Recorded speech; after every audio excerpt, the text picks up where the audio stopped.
Welcome back, y'all. Another edition of the Outlaw Show. I got a special guest in the building tonight. I got how I'ma say this? I got some legendary DNA in the building right now, man. Some Godfather gangster rap. Jeans is up in this small today, That's man, right. on the Outlaw Show, and we super thankful and grateful that he was able to be here for more than one reason. Yeah, traffic in LA is a mother. Oh man, tell me about it. Tell me about it. Traffic You is, you out yonder, so that's even. and we out yonder. Yeah, you out yonder. We ain't gonna put our spot out, but you know, you in the places where you know you actually want to live. Yeah, yeah, 100%. You know what I mean?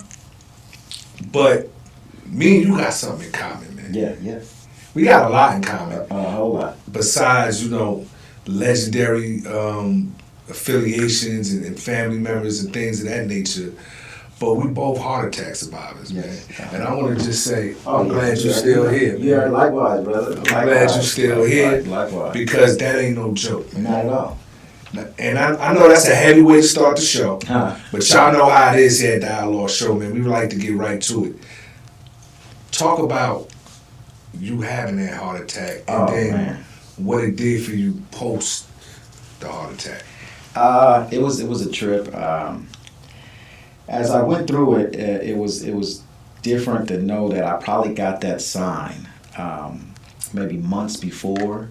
And the thing that it did different, while I'm going to jump back and forth, is it hit me to sit here and educate a lot of my partners, my family, my friends, to sit here and say, hey, it's always good to go get a checkup. You feel what I'm saying? It's always good to go. Something we hate to do. Yeah, we as just be real. I'm gonna just be real, like you say. It's an outlaw show. We us as a black community, we just don't go do it until it's too late or that time has come. Nope. And I learned that from my grandfather, my father's father. You know what I mean? He survived 2 strokes, and he always would tell me, hey, just make sure you stay up on your health. And it just dawned on me, and I guess this was a way of waking me up to sit here and say, hey, get on top of the things that us as our ethnicity just do not do. Mm-hmm. And I felt it, and I ignored it. And I think I was in Detroit. I was with Daz. I was with my boy Sloan Bone from Old Thugs. That's deep. Shout out to them. Yeah, most definitely. And Sloan was with me, and he walked me to the bathroom, and I went to the bathroom. He's like, "You drunk too much?" And I don't never usually just throw up, but it was just like a pain. And then I kind of just spit up, and then it just kind of went away. And I'm like, damn, did somebody give me something to drink? Because I don't really drink too much, but I happen to grab a drink. So fast forward, I'm on tour with DJ Yella. I get out the shower.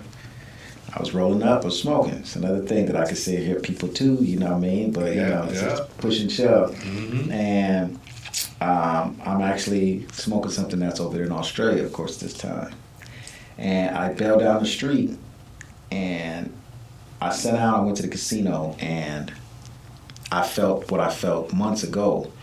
So I called my wife, and I was like, I just wanted to call you because I feel that thing again. She's like, your chest? And I'm like, yeah, you know what I mean? And I said, but this time it feels different because I started breaking out in a sweat. Mm-hmm. And I started sweating, and I'm like, man. So I'm like, got up, I went to the bathroom, then it kind of went away.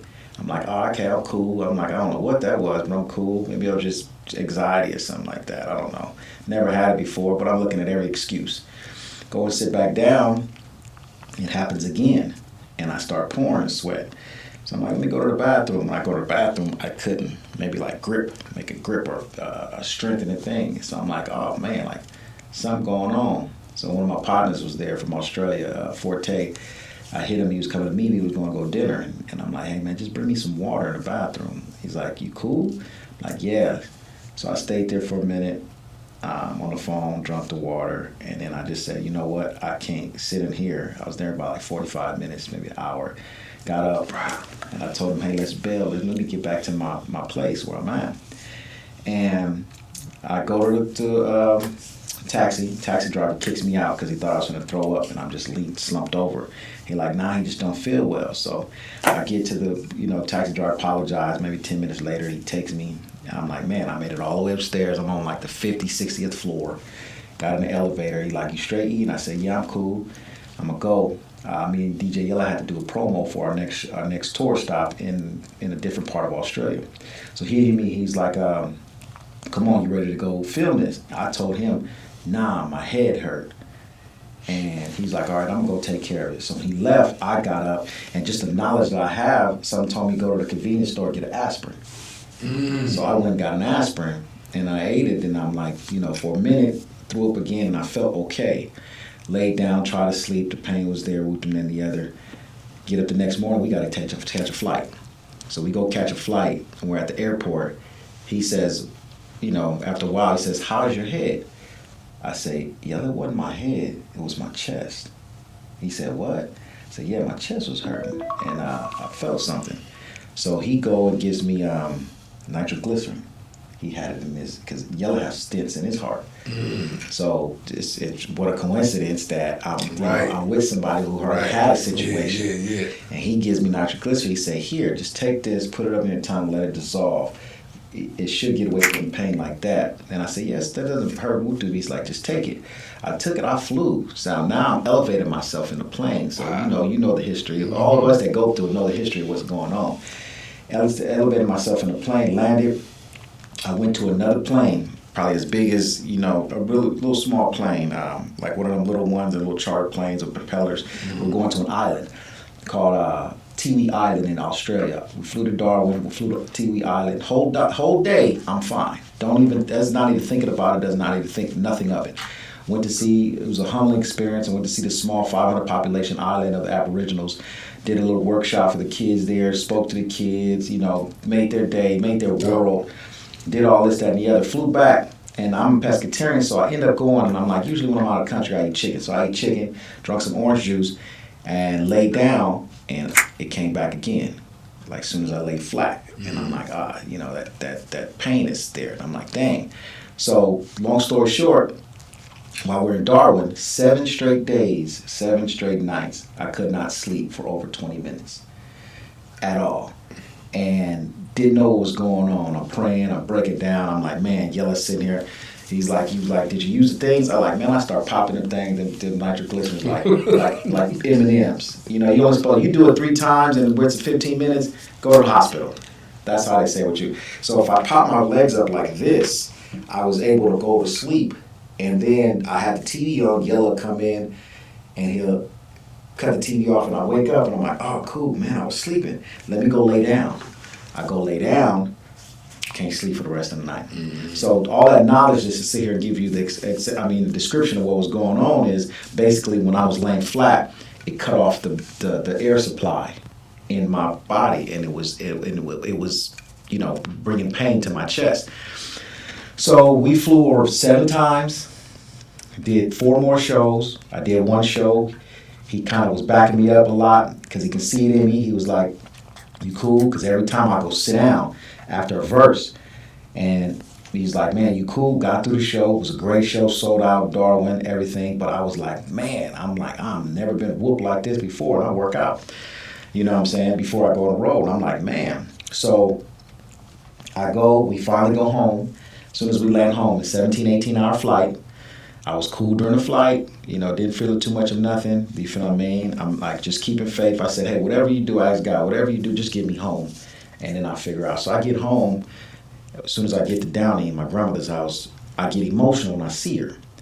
She's like, what's wrong with you? And I'm like, nah, I'm just happy to see you. Me whooping in the other. She's like, nah, it's my dad's mom. So she's like, nah. She's like, what's wrong? I'm like, nah, I was just going through something when I was over there. So I'm like, I'm just really happy to be home. So she like, explain it to me, tell me. She has congestive heart failure, that she beat, you know what I mean? And so she's like, I want you to go, when you finish eating, she's going to make me something to eat, why don't you go to the doctor? I said, yeah, I am. I told myself I was, mama. So I sat up there, ate, went to sleep. I slept in a chair, so I was sleeping upright. I'm fine, don't feel no pain or nothing. I walk myself into Kaiser. Go to the emergency. They say, yada, yada, what's wrong? I tell them, walk myself in there, and I'm like, yeah, so we're just explaining it. It's like, okay, cool, we'll call you back in a little bit. We're going to do an EKG. They go do EKG. As soon as he finishes, he's bringing in a wheelchair. And He like, get in this. And he's like, the doctor wants you to come back. I was like, oh, I can walk. He like, they don't want you to walk. I'm like, okay, you know what I mean? But, you know, you can see me walk myself in the emergency. I'm like, I'm fine. I just want to know what that pain was if it ever comes again and why I couldn't sleep. Man, they rushed me back. It's 7 doctors in the room. They take my shirts off and everything, and they're all standing over there with pad, pen, all that. They hook up all this stuff to my chest. And I don't know what's going on at this time. So as they're going in and out of the room, one nurse, real cool, she says, I don't want to alert you. Do you got family that could come here? And I'm like, yeah. I said, my wife should be coming here and after she get off work. And he was like, yeah, I just don't want you to be scared when you see what happens or shock you. I'm like, well, what is it? You know what I mean? She's like, well, they don't like what they see on your EKG, but he's getting a recommendation from somebody else. And wherever they were at, they don't specialize in that, so they transfer me to another hospital about like 5 miles, 10 miles up. As soon as I get there, they take my stuff off. I'm going straight to surgery. They say what the doctor felt he seen confirmed you had a heart attack. And then the doctor that's there, Dr. Akatar, you know him, he puts me on the thing. They go through my main artery, through my groin, and they show me on the tron that my whole right side is clogged.